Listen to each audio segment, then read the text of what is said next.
Welcome to the Hockey Writers Ink, the show where the writer is fresh off the presses and the ink is not dry.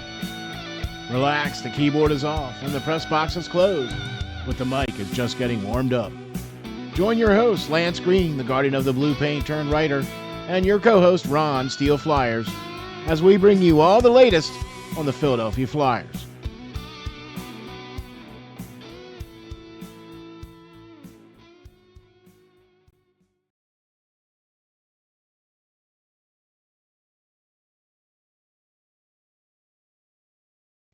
Ladies and gentlemen, welcome to the next episode of the Hockey Writers Ink with your host, Lance Green. All right, guys. Some big news out of Philadelphia today. Wowzers. Right, Steel? I mean, I was not expecting that. Nope. I don't think anybody would. Well, let's just say this. I don't think anybody outside of the Comcast Spectacor Center was expecting this at all. But ladies and gentlemen, Tortorella has been relieved of duties from the Philadelphia Flyers.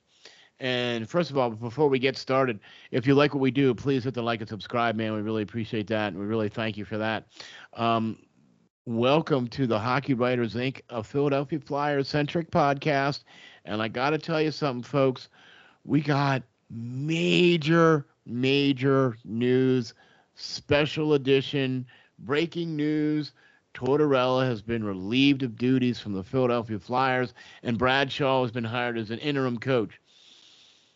Lance, you put out an article just the other day about embracing the suck. And then, what was it, back in October?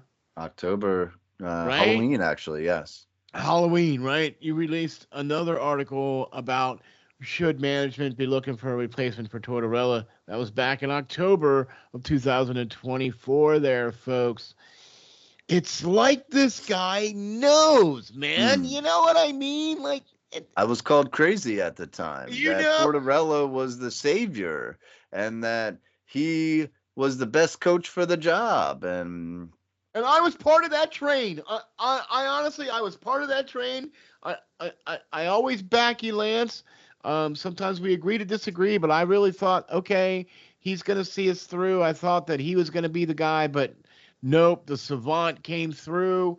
The Batman and Robin of Philadelphia Flyers podcast already had this pegged out. Lance was already all over that way back in October. So, okay. Your initial thought that hit your mind when you first saw that Tortorella was let go, what was the first thing that hit your mind? Relief. Wow. All right. That was not the answer I was expecting, but okay. Yeah. I mean, obviously I thought it was needed for some time. At the time, like I said in this article back in October, at the time of his hire, I thought the Flyers made the right decision in hiring him because he is known to take a team and be able to pick it apart and find out the problems, weed them out, and help that team, what is left, to be able to be successful like he did last season when the team, like we stated so many times on this show, held a playoff position with nobody on the roster, right? The same guys virtually. The same guys virtually, right? Besides Mishkov, and they should have been getting better with the best Flyers rookie scorer since Simone Gagne. He surpassed Simone. He surpassed Matt Reed. He surpassed Gossip there. Yeah. As far as points go for rookies. He is a presence in the lineup and a force to be reckoned with, who's double teamed most nights, who early on in the season was, physically taken out of every play that could and everything like that. But, getting back to this, they should have been a better team this year. And I thought they overachieved last year for sure. 100 and some games in a playoff position, or 100%, 110 days. 100 days. Thank you. Goodness grief. 110 days. 100 plus days in a playoff position. Not just in a playoff position, but third. Right. Third, like third Third in in the the whole Metro, league. yes. Yeah, right. Like, okay. So your initial reaction was relief. Okay. I have to be honest. I saw the writing on the wall, but I thought it would be at the end of the season. I I Too. I didn't think that they were going to pull the trigger uh, uh, with 9 games left. I mean, No. really. And then here's the other thing that I want to kind of throw the wrinkle into all this, right? And this is kind of going back to what you said in your article, Embrace the Suck. You know what I mean? Okay, so you at the trade deadline, you didn't go for the players that are going to help you now. You unloaded players, right? So you weren't a buyer, you were a seller. Okay, I mean, I can understand why that was the case. Right. You know, but you have a coach who wants to win. You have an organization that wants to win. You have a fan base that wants to win, and you're not giving them the wins. Right. Okay? So, I mean, honestly, I was a little taken aback by the news, but I also agree with you because I felt relieved because I saw the writing on the wall and I agree that it needed to happen. I just thought it was going to happen at the end of the season. I thought he would finish out the season and then it would be that, that Black Monday where the Philadelphia Flyers and John Tortorella mutually agreed to part ways. You know what I mean? Like, Yeah. No, I mean, that's what I I thought was going to agree. happen. I wanted them to embrace the suck, right? Yeah. They are sellers. They were sellers. They sold, Frost. They sold Farabee. They sold everybody, Lawton. And I think that was the straw that broke the camel's back, I think, for Tortorella. And that's exactly what Danny Briere said in the press conference today, Mhm. that he saw a noticeable difference in Tortorella after the trade deadline especially when Scott Lawton was traded. That I think you're right. I think that's exactly what the straw that broke the camel's back was, that right there, because you traded away the heart and soul of the Philadelphia Flyers, the emotional leader of the Philadelphia Flyers. You traded him away. I like Scott Lawton, but if Tortorella was that torn up about losing Scott Lawton, You know, he's a good leader in the locker room. He's a right? player who gives us all. I'll give him all the credit that he's due. But Yeah. at the end of the day, he's been with the Flyers for what, over 12 years, a dozen years or so, Yep. and never kind of lived up to his first round pick, echelon of talent that he was supposed to Yep. be. Yep. He was a great forechecker, great penalty kill guy, but never really a leader in the stats department. Never really, going to win this team games. And if Tortorella could not see that trading him for what they got for him, who is a first round pick a couple of years from now, but a fantastic young player, a Russian player Oh, the Russian. Yeah. to go Wow. along and play Yeah. Yeah. with, Yeah. our young Russian Mishkov, who, needs somebody to play with. He can't do it all by himself. And I mean, this kid has only come in and scored power play goal after power play goal for the Phantoms. And you see what he brings on a nightly basis. And you see that physicality and that rough edge that the Flyers are lacking, honestly, Yep. that made them so good for so many years with guys like Hartnell and Wayne Simmons and, Knuble in front of the net and everything like that. That was our success, Yeah. what it was based off of. So, But you also had guys like Timonen and even we'll go back to Desjardins. You had those, and even Pronger there for those couple of seasons where you had those defensemen that were basically the calming of the, when the puck came to their stick, the game calmed down. Everybody was like, all right, we're good. Well, that's going to come later. I mean, that's why they need to embrace the suck. I thought for the rest of the season they would let Tortorella coach the team, continue to lose, and garner them a top 5 pick for sure. They're there right now if they don't start. They're there right now if they don't start winning games. But Matthew Schaefer's there. They have a bunch of other picks that they could, if they win the lottery, they could get Matthew Schaefer. If somebody likes another offensive guy more, maybe they could get him at 2 or 3, whatever the case may be. Well, move up, trade up a position or two, throw some other picks at guys to get the guy you want, whatever. But at the end of the day, we're here to talk about Tortorella. Tortorella is gone. Right, but I want to just say that our good buddy Cryptic Cowboy said that Miso would be a good selection for the Flyers, or even James Haggins would be another good one, I think. Yeah, that's what I told him too. I said, yes, please. There's 4 guys in this draft, right, that can come in. And I was talking to my dad today and told, broke the news to him about, Tortorella, and he said, good. But, now we're talking about there's 4 guys.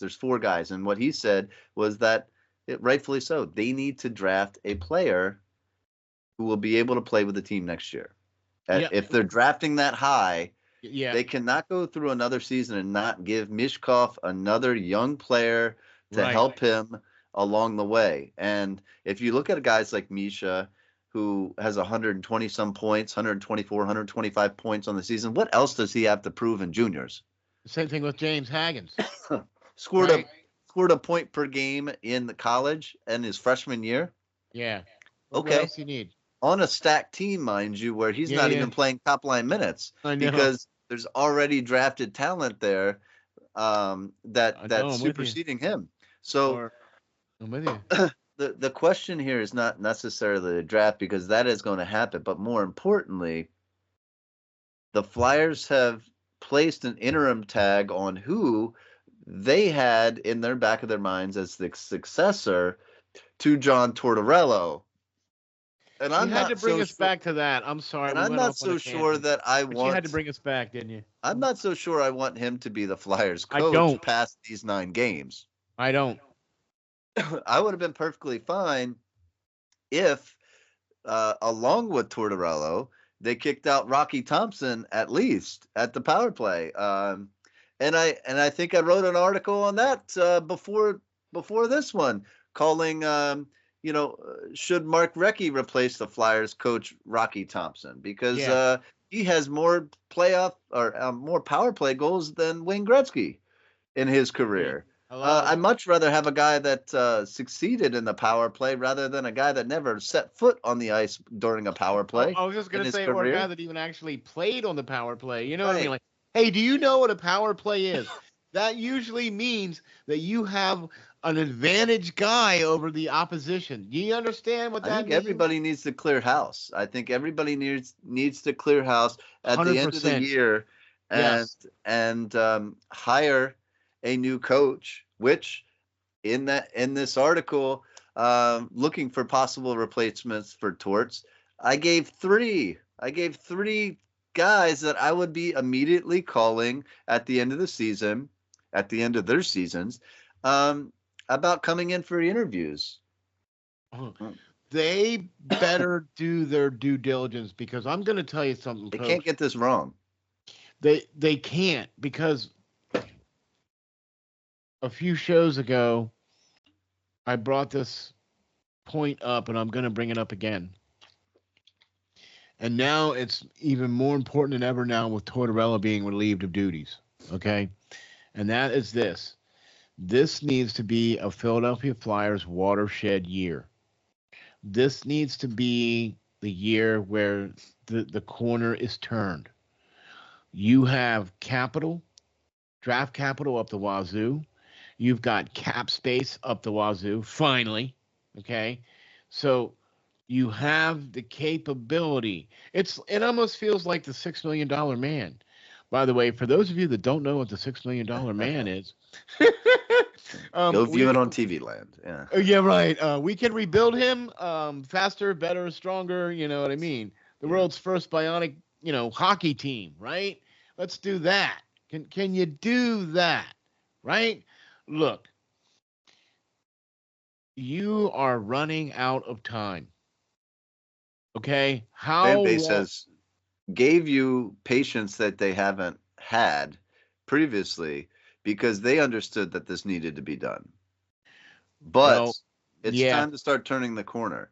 In this draft, you set yourself up. You gave everybody away that you needed to. You've gotten rid of contracts that we didn't need. You've done everything you're supposed to do, Danny Briere, up to this point. Now you've got rid of a coach that no longer needed to be here because his coaching style was a bit antiquated for today's youth, even. A bit. And I don't think that youth leads to that. And Steel, the team is one of the youngest teams in the NHL now that they got rid of Morgan Frost, now that they got rid of Farabee, now that they got rid of Scott Lawton. Scott Lawton, yeah. And I know.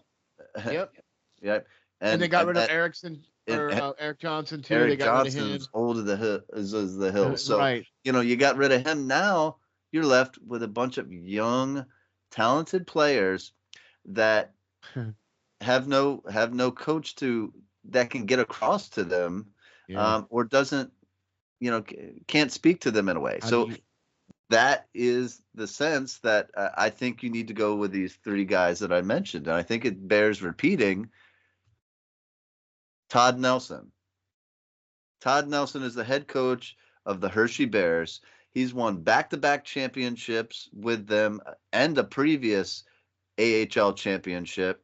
And on pace, they already have a spot in the playoffs already right now. Right. And he's looking like he's going to make it a three-peat, right? Yep.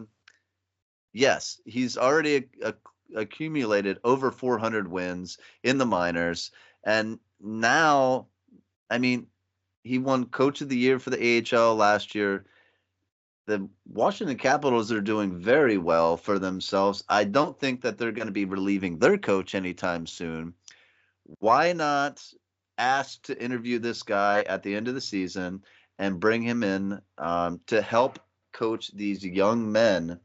Yeah. Because obviously he has success coaching at very young players. I think last year, Steel, the Hershey Bears won over 77% of their games. Yeah. Okay.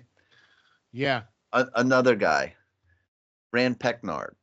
Yeah. We're gonna go watch him coach. Yeah, coach. Again, Yeah. All right, at the NCAA tournament in Allentown. Yep. He'll be coaching Quinnipiac. And he's got like 650 wins as a collegiate coach. Yeah.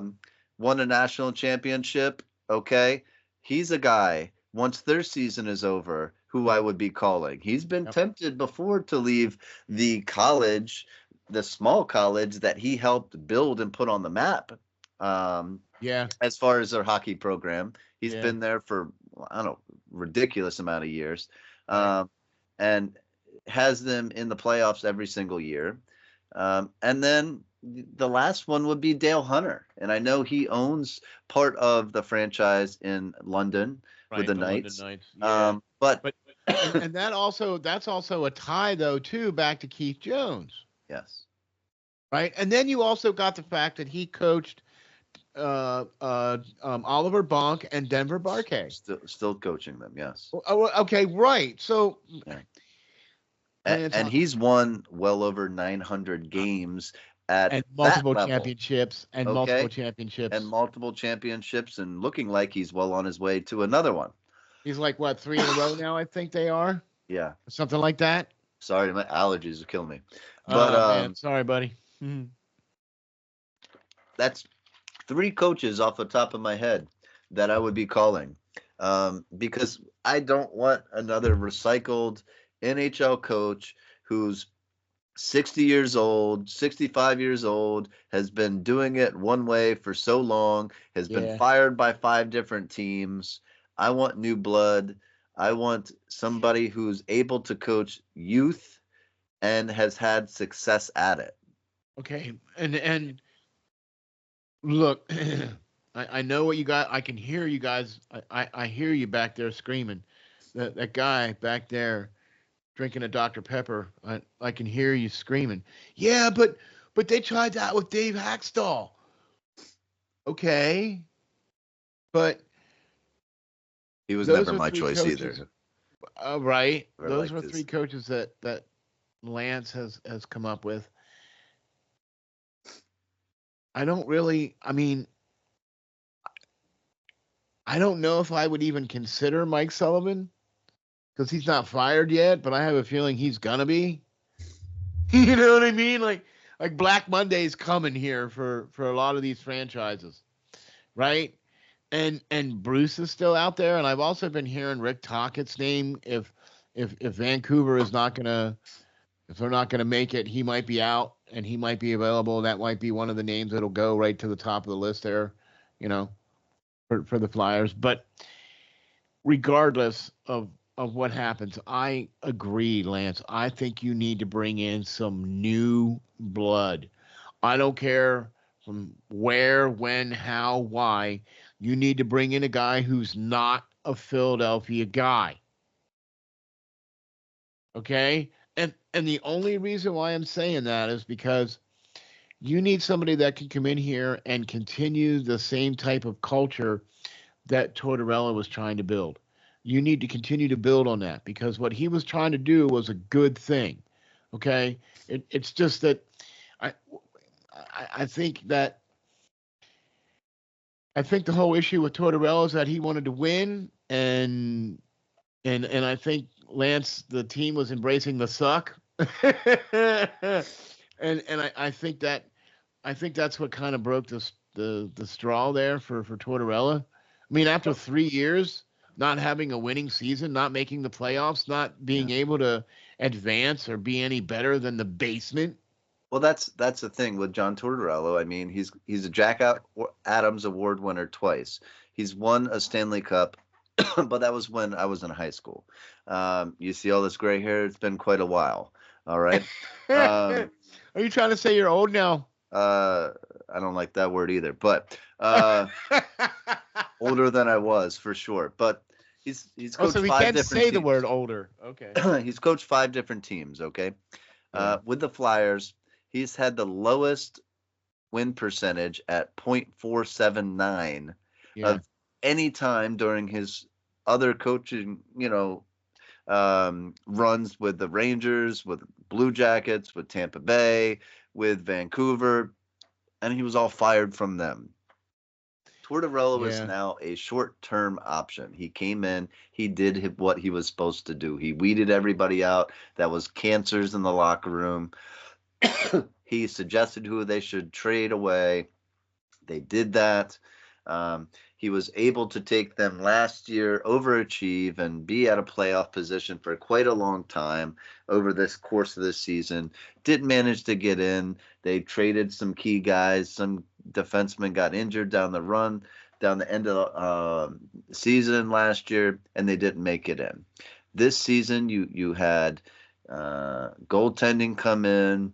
You had a Rookie of the Year candidate and Mishkov come in. Is that what you want to call that? Goaltending come in? Really? Right. Not my choice, but whatever. And but you also got to give him somebody to play in front of too. So big time. Yeah. So it goes all around. But I think it ran its course here in Philly. Just with Torts. Torts is not a guy who's going to be well liked, and be able to stay around. He's harsh. He will sit guys. I don't like what he was doing with Mishkov. You don't sit a Rookie of the Year candidate. If he's having defensive issues, that's one thing.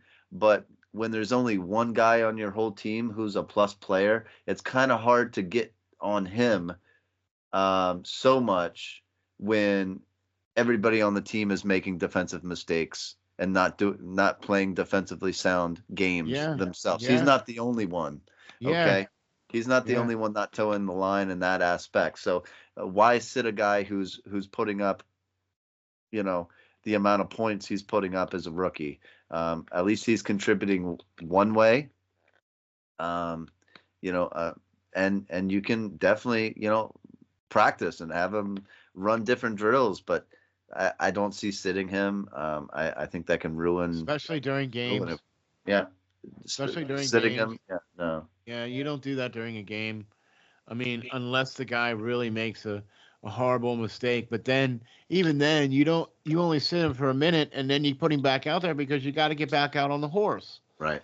You know what I mean? And look, let's face it. The Philadelphia Flyers are a better hockey team with Mitchkov on the ice, not on the bench. Yeah, or in the press box. Yeah. Or in the press box, right? So, what do you do? You know what I mean? Okay. So let me throw this one last thing here for you.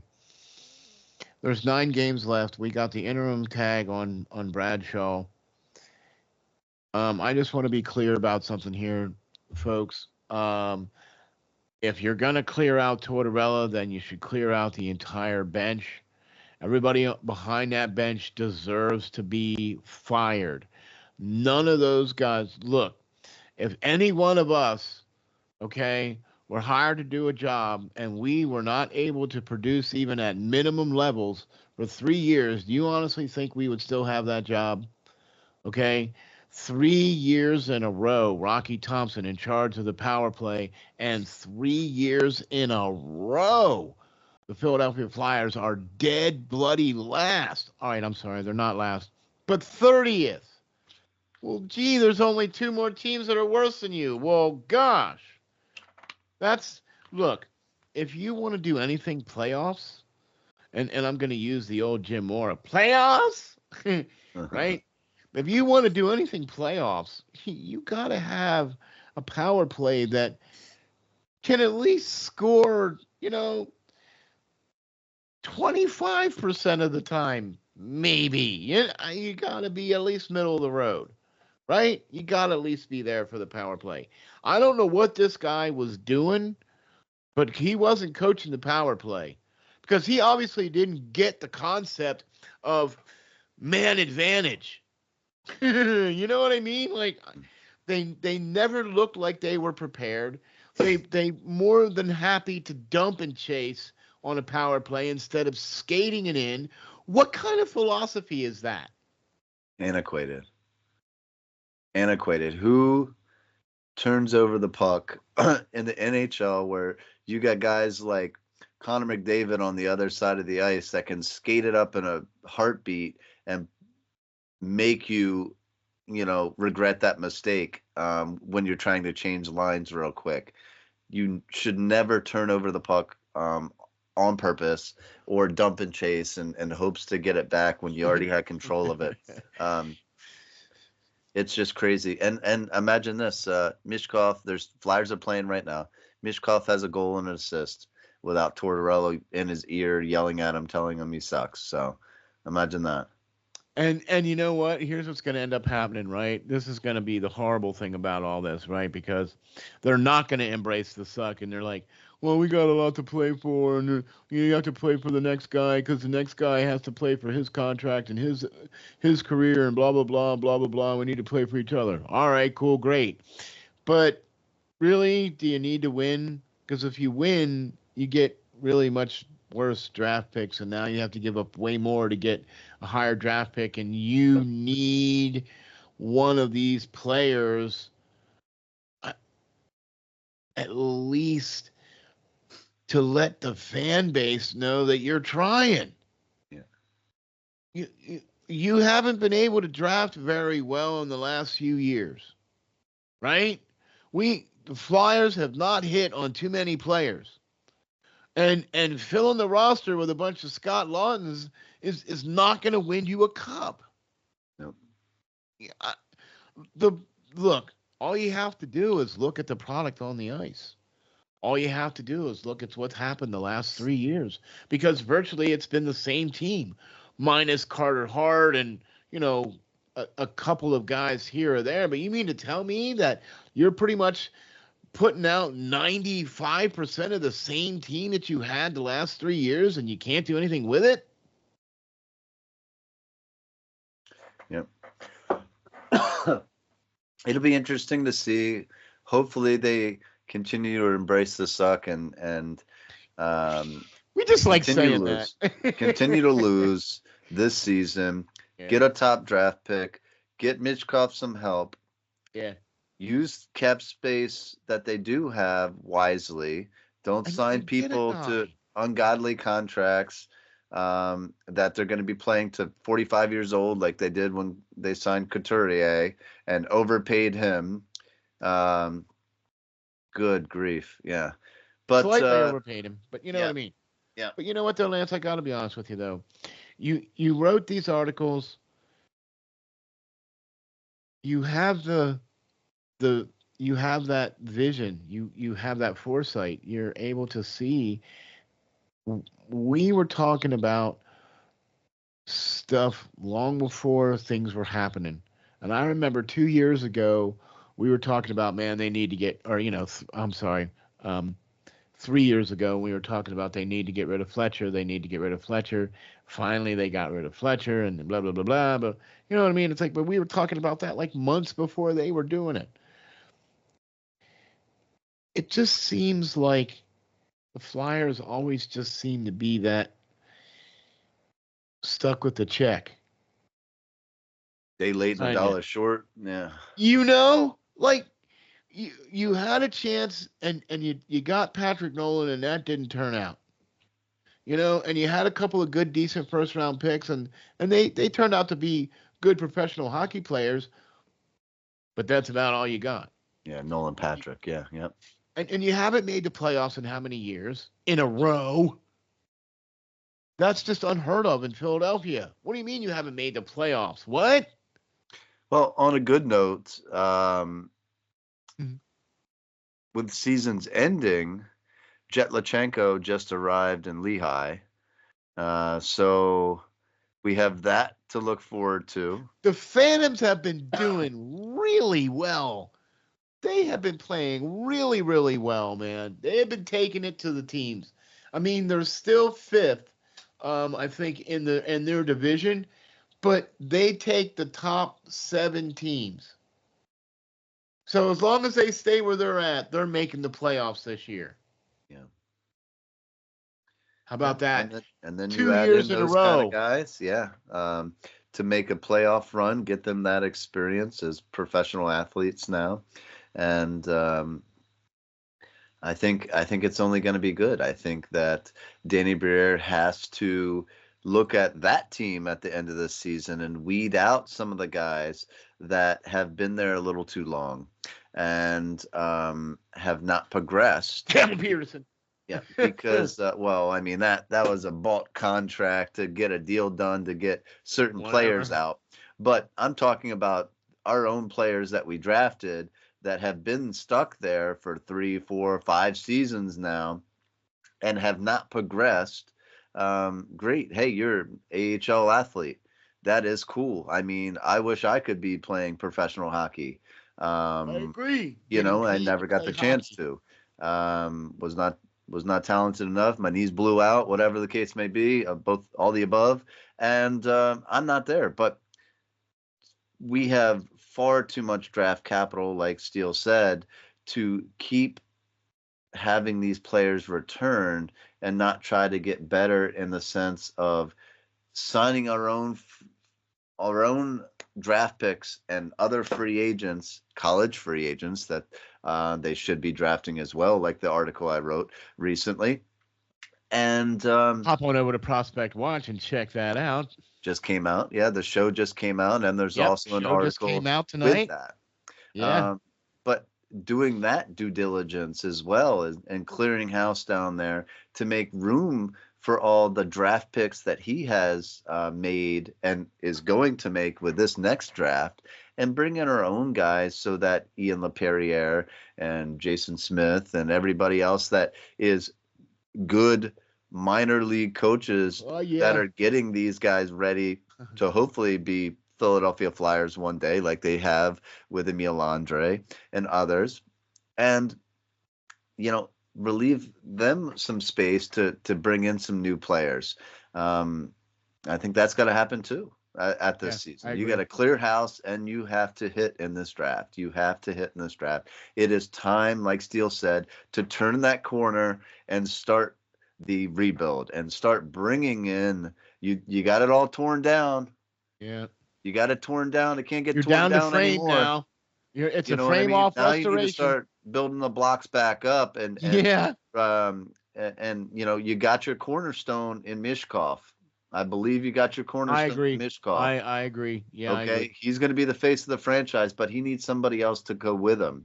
Yeah. And like I said in other articles before, the Penguins, they weren't just good when they got Marc-Andre Fleury. They weren't that good until they got Malkin, until they got Crosby, until they got Letang, and then they became a monster team. Chicago wasn't, the team that they were until they got Kane and Taves to go along. Tampa Bay wasn't that great until they got 4 or 5 different players together from the drafts, Stamkos and everybody else that's been there forever. Before that, that nucleus came along, and they won multiple championships. All you have to do is look at Joe Sakic and the Colorado Avalanche. That team was completely built mostly from the draft, and then with some good free agents that he was able to trade and get draft capital, and then bring in a couple established, veterans. And I mean, the blueprint is out there for how to do it. Okay, you just need to do it, and you need to be able to use that draft capital to move to a spot where you can select a player that can play on the team next year. Yes. I don't care who it is. Pick one. I don't care. You need center. Pick a center. I mean, there's two or three of them. Yep. There's about 2 or 3, maybe 4 within that top 10. Really good center. Right. But pick one next year, there's probably 2 or 3. Like I said, 2 or 3, pick one. Take all that draft capital you got. Don't pile it all into one. Okay. Don't pull a Mike Dick and go like, yeah, I'm just gonna pile all my draft picks and pick one player. No, don't do that. But package it up and put, Nick Delarose on it or Ristolainen on it or something, and get rid of that ugly contracts too, and get the guy that you need that's going to be an impact player, okay? Because I believe you're going to see Jet Lachenko make the team next year. That's going to be another piece that's going to be able to slot in, okay? So you're slowly starting to put together guys, you know what I mean? Another youthful position player that is going to need a good coach that can teach youth, not a 65-year-old guy who's been coaching in the pros for the past 20 years and doesn't know how to, communicate to today's players, because the game is getting younger and younger and younger. Yeah. And faster and faster and faster. Yep. And you got to be able to roll with it. Well, I'll tell you what here, folks. We had to come out and do this special edition for the Hockey Writers Ink. John Tortorella was relieved of duties from the Philadelphia Flyers on March 27th, 2025. Holy smokes. We did not see that coming at this time. We saw it coming, just not right at the moment. With 9 games I saw it coming left. 5 months ago when I said it. Right. But not with I was crazy when I said that back then. Yeah, but we thought maybe that might even happen sooner, or even at the end of the season, not with 9 games left. But with that being said, if I can use the term that Lance so deftly uses in his articles, which, speaking of which, you need to hop on over to SteelFlyers.com and check out Lance's latest articles.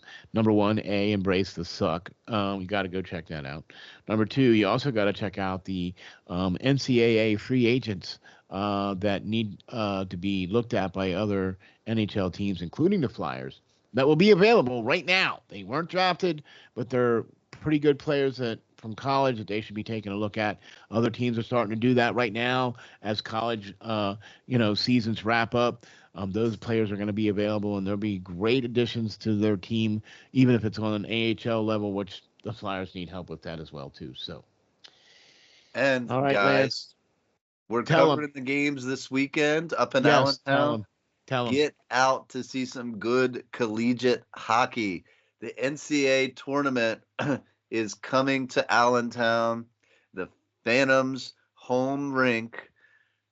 Make a trip up there. Go see this hockey games. I think there's, going to be 3 or 4 games that Well, two there's two games. tomorrow night, and then, Yep. the One on final Sunday. after that. Yep.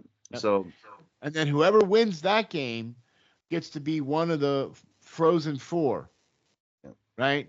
So there's regionals in 3 other regions besides Allentown, right? There's 2 out west, and the other one's up in Boston, right? But Lance is right. They're going to be on ESPN2, but make the trip down to Allentown and watch some really, really good hockey. You're going to see Penn State play against Maine at the late game, and you're going to see UConn play against Quinnipiac on the early game. And that's right, folks. Yours truly, meaning Lance and I, will be covering the NCAA tournament down there. That's right, folks. We'll be down there covering those games. How about that? We'll be walking around the concourse. Come say hi. It's a beautiful rink. It is. Not a It's bad a great seat. facility. Not a bad seat in the house. Good guys. food too. Good food down there. Yeah. So for sure. Lance, anything in the works? No, I'm pretty focused on going to see this tournament be played out, and and just happy things are still moving in the direction with Tortorella being fired, and some of our younger prospects coming up, and I think maybe do a wrap up on some of our prospects in the next couple of weeks, and kind of let you know how their seasons are ending. A lot of them are in playoffs. Man. Right now in different leagues all around the world. So they'll be wrapping up their seasons, and we'll see. Yeah, and I'm excited. This is a really good time of year because not only do you get playoff hockey for the lower levels, but you start getting playoff hockey for the NHL. And we all know how exciting the second season is, right? You know what I mean? So, and with the Phantoms doing really well, they're trying to punch their ticket to a playoff berth as well, too. So, we might be able to go cover a Phantoms playoff game. Wouldn't that be cool, right? Yep. Hey, right? Big thank you to Mr. Bob Rotruck for hooking us up with the application to get the media credentials for the NCAA tournament. It was because of you and your assistant Connor. Really appreciate you guys helping us out, getting us that information so we could do the application. Our application was approved, and we're going to get to go cover the game as media. So we're both excited about that, and we can't wait. And, man, I'll tell you what, I think the Flyers are really embracing the rebuild for sure, with Tortorella being fired. And I'll tell you what, folks, we will catch you all on the next episode of the Hockey Writers Ink.